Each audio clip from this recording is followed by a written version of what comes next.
সম্মান নষ্ট করতে না চাইলে এই 4টি জায়গায় চুপ থাকুন। পরে বুঝতে পারবেন যে আপনার সিদ্ধান্তই সঠিক ছিল।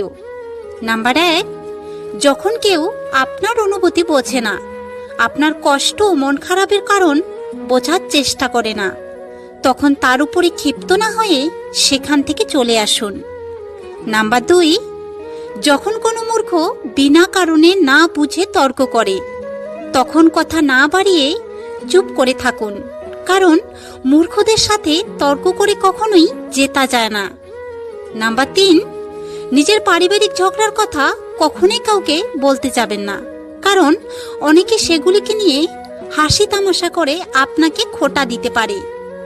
নাম্বার 4, যখন কোনো মানুষ আপনার উপরে রাগ দেখিয়ে নিজের মন সান্ত্বনা দিতে চেষ্টা করে, তখন তার সাথে তর্ক না করে সরে আসাই বুদ্ধিমানের